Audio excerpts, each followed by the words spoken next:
penses quoi de Enver Pacha? Bah écoute, Enver Pacha, il y en a ils disent c'est un traître parce qu'il était avec les jeunes Turcs, il y en a ils l'aiment bien parce qu'il était pour l'islam, pour l'union des pays turcs, pour sauver un peu les Turcs et tout, du joug des Anglais et tout. Moi je pense que c'était une erreur qu'il se soit battu contre le sultan Abdulhamid. C'était une erreur qu'il soit autant sous l'emprise des francs-maçons, parce que son pote Talat Pacha, c'était un franc-maçon, tu vois.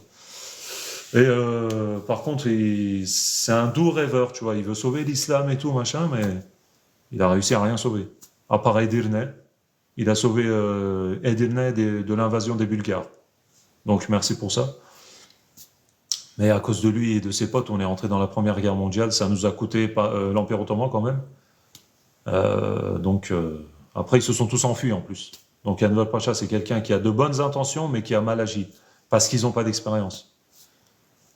Tu penses quoi de Mustafa Kemal Pacha? Bah écoute, Mustafa Kemal Pacha, c'était un pacha de l'Empire ottoman, comme tout le monde le sait.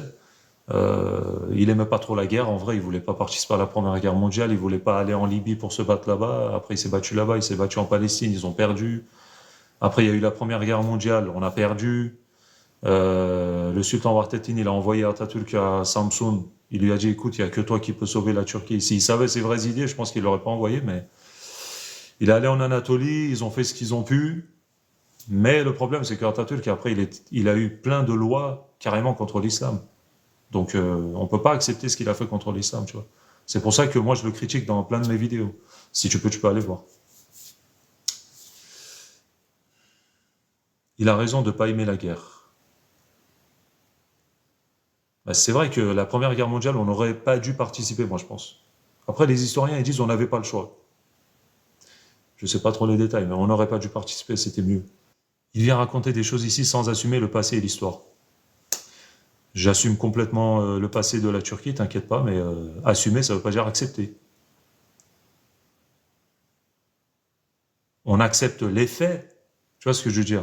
Forcément, parce que ce qui s'est passé, c'est passé dans notre histoire. Mais je n'accepte pas ce qui a été fait. Je n'accepte pas, toi tu veux parler d'Atatürk, j'imagine. J'accepte pas ce que Atatürk a fait contre l'islam. Mais ça veut pas dire que je n'accepte pas que Atatürk, genre, n'a pas existé, machin, ça veut rien dire. En fait, ce que tu dis n'a pas de sens non plus.